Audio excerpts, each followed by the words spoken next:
We all can do our part, even if that's something small, to protect the environment. And when it comes to climate change, you might already be fighting it simply by taking Muni. Every single time you tap your Clipper card, you are taking climate action.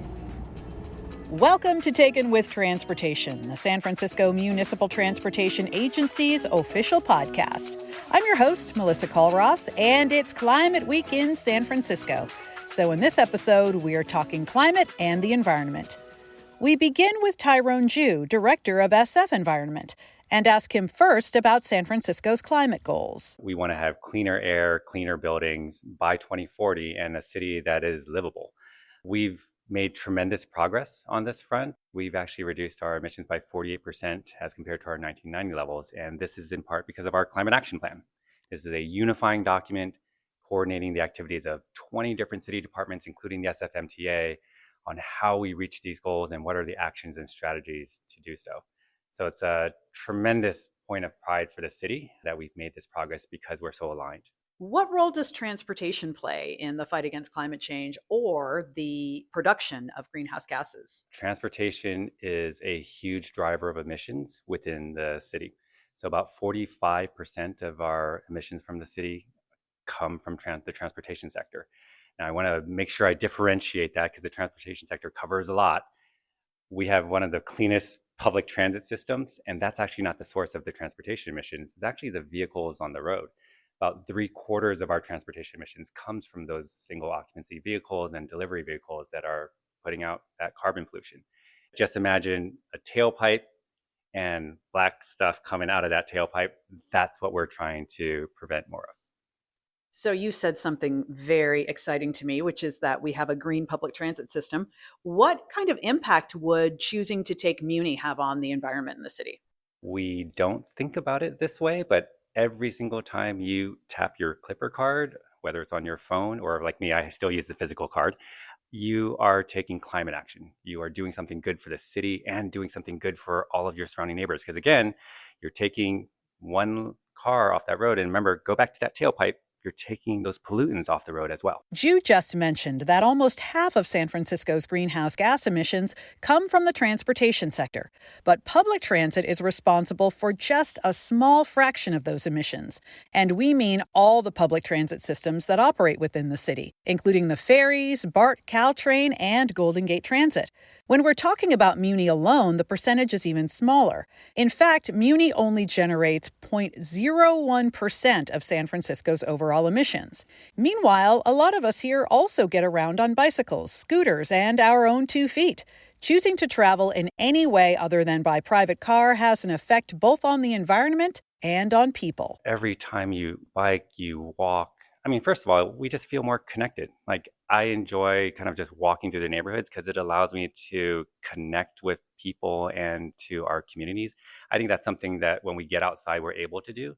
We also get that on public transit too, because when you're on public transit, you connect with everyone else that you're riding public transit with. You're sharing this space and you're all going towards a common destination.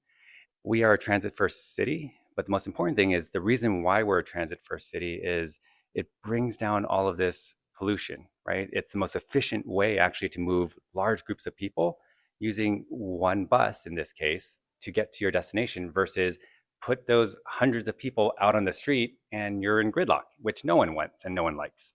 You know, San Francisco is such a small city and it's so densely populated. What kind of challenges does that pose in terms of keeping our environment as clean as possible? I look everything half glass empty, half glass full. So I'll start with the cons. The challenge of being in a very dense city is, you're bound to bump elbows with people. So there's a lot of competition for the space that we have because there's limited space. That includes the streets, the sidewalks, even where you build kind of housing, right? All of this, you're kind of bumping up against someone. And so it creates challenges of just investing in infrastructure because you might be disrupting someone else's well-being. And so that's the one challenge. On the flip side, though, in the positive, it means that every investment that you make scales dramatically. Let's just step away from transit and let's talk about street trees. We were planting hundreds of street trees in District 3 a couple weekends ago. And those trees are not just benefiting the affronting homeowners. They're going to be there for everyone that walks down that block in the community.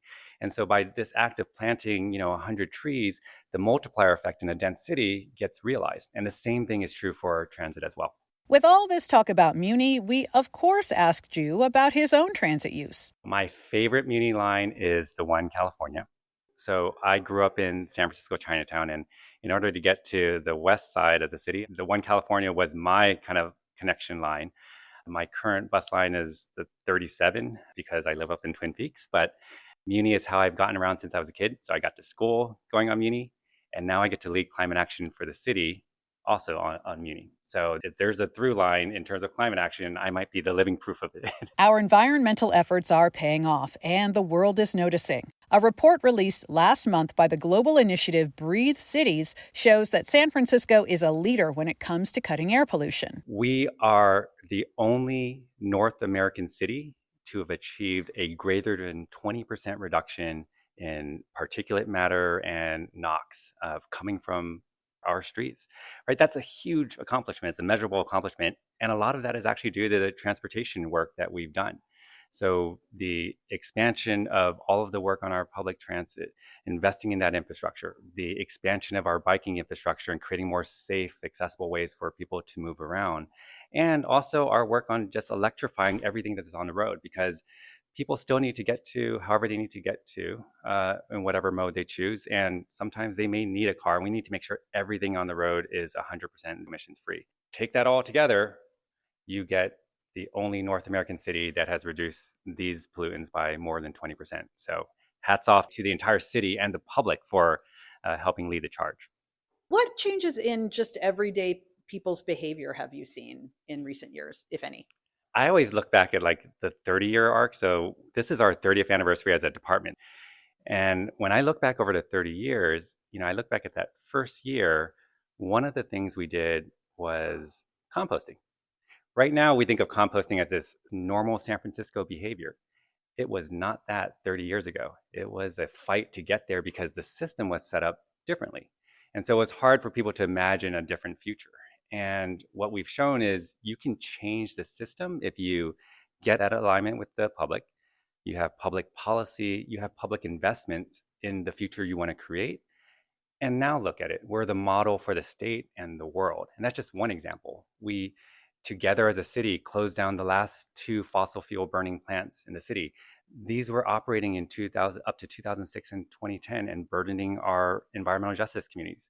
And now we have advanced our renewable clean electricity goals in our city. So it shows that all of this is possible. And it makes me excited for the future and what we do if we get that alignment, we get that investment in this infrastructure that's so vital. And that's the same for our public transit. Like, we cannot reach our climate goals unless we invest in these systems, from the biking infrastructure, making it safe for pedestrians and people to walk and roll and ride public transit by having a robust system. And I think we've made tremendous progress with what we've had so far. And that's because of people willing to embrace this lifestyle. And we need to keep investing in that to keep this growing. Ju acknowledges that sometimes life can feel overwhelming for any number of reasons. And in those moments, tackling something as big as climate change or other pressing issues might feel impossible. But change and making progress, he says, are very possible. We've done this before when we put that attention and leadership toward it.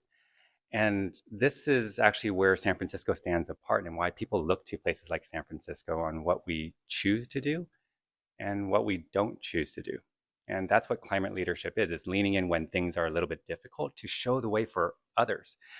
And that's when San Francisco shines. We're at our best when we believe in this city and the values and the things that make it San Francisco, like our public transit, like our communities and neighborhoods that are connected by it, and when we believe in each other. And so no matter what's happening around us, we can always take one positive action, whether it's tapping your Clipper card on Muni or riding a bike, or whether it's composting at home.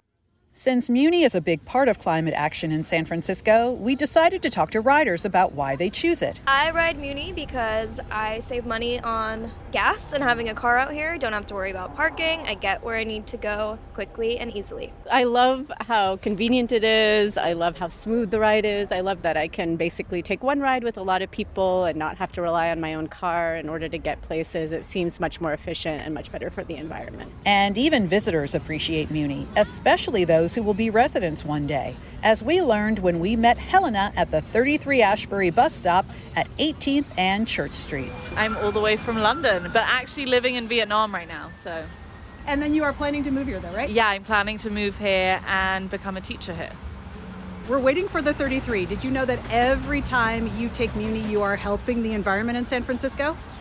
I did not know that, but I'm so happy to be a part of that and not pay an expensive Uber fee. Let's talk a little bit more about how Muni is good for the environment. Its fleet is the greenest of any major North American transit system, and Bhavin Khatri explains why. He's the Zero Emission Program Manager for Muni. We run the most number of zero emission miles, and that's largely thanks to our trolley bus fleet. King County Metro comes second. They also have a large trolley fleet. And then our trolley buses, they run on the high frequency, high ridership network. So actually that helps with having the most number of miles.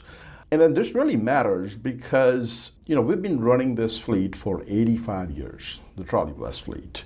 In fact, our cable car fleet, our LRV fleet, our historic fleet, they all are zero emission. So more than 50% of our fleet is already zero emission. So our fleet is very green, and even our hybrid fleet, we are actually running on renewable diesel, and our hybrid fleet runs on certain routes on electricity. We turn off the engine and we call them the green zones, and our buses run on those routes and produce no emissions. We actually select those zones based on the environmental impact in that community. And so we select routes to run this green zone on that is historically disadvantaged community and has high pollution in the area. So that also makes our fleet clean. And we've been electrifying long before electric bus existed. Most agencies are just beginning to really electrify their bus fleet, but we've gained decades ago. So we aren't just starting the transition. We've been zero emission leader for decades. And so when we talk about being green, we're not just talking about future plan. We're talking about a system that has already delivered zero emission service at scale for decades. As we discussed with SF Environment Director Tyrone earlier in this episode, San Francisco has a goal of producing net zero greenhouse gas emissions by 2040. At the SFMTA, we're working toward a similar climate goal. We are fully committed to transition our fleet to zero emission by 2040, but reaching that goal responsibly requires us to align two major factors. So we have a bus electrification plan, and then we have a facilities modernization plan. And we really need to align those to be successful. And biggest barrier to really aligning this effort is funding. And funding for really facilities and infrastructure is the major thing here. As you know, some of our yards are very aging facility, and we must undergo reconstruction on those, to just do a seismic upgrade, utility improvement, modern safety standard, and completely new electrical system before really we can install an electric bus infrastructure at those facilities. And then if you were to electrify yards right now, and let's just say that without modernizing them first, then we would have to come back later, tear it all apart, and that really would be wasteful, disruptive, and financially irresponsible. The challenge is bus electrification is regulated from California Air Resources Board while the others isn't. And because there is no mandate for facilities upgrade, there is no stable, dedicated funding source. And facility electrification is progressing much more slowly because of that. And electrification is expensive. Federal and state grants are competitive and they're oversubscribed, and there's just not enough to close the gap. It's not a secret. We're operating at a structural deficit here beginning 26-27. And so because of this, our highest priority must be to protect transit service, which is the backbone of our climate strategy. Really, the single most effective way to reduce the emission is to get people to ride transit. cars are the biggest source of greenhouse gas emission in San Francisco. So every rider we keep or win back ships a trip away from private cars, which again remains the largest source of emission in the city. So where do we go from here? Our next steps are about balancing urgency with realism, maintaining a reliable service today while building toward full electrification. And we're doing that in several ways. First, we're procuring limited number of battery electric buses. So we're buying 18 battery electric buses. And then second, we're going to continue to procure hybrid buses, at least through 2031. Infrastructure costs and timeline prevents us from buying battery electric buses at scale today. And hybrids allow us to bridge that gap. And it allows us to provide reliable service while facility catch up.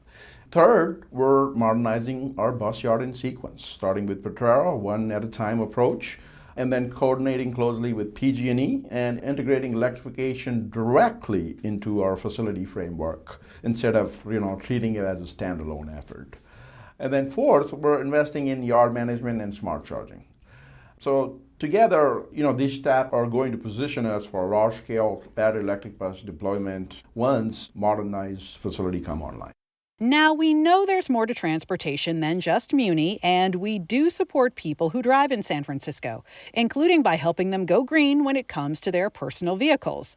Broderick Paolo is a planner in the agency's Parking and Curb Management Group, and we're talking to him about charging electric vehicles in the city and our curbside EV charging program. People are currently charging their cars either in retail lots, fast charging hubs, or if they have the luxury of having a charger at home, they charge at home, or sometimes employers provide charging at work. Like many people in San Francisco who are either renting or live in multifamily unit housing without dedicated parking, curbside charging gives these people the closest thing to an at-home charging experience as possible.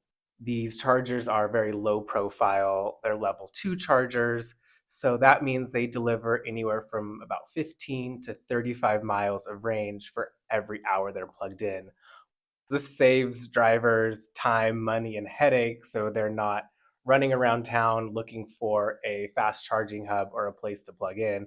They're able to do it right in their neighborhood at the curb, right in their backyard. The curbside EV charging program is still in the pilot stage, but Paolo says our commitment to helping people keep their EVs charged isn't new. We've actually been supporting EVs in our garages for over 15 years. We've had chargers in our garages for that amount of time.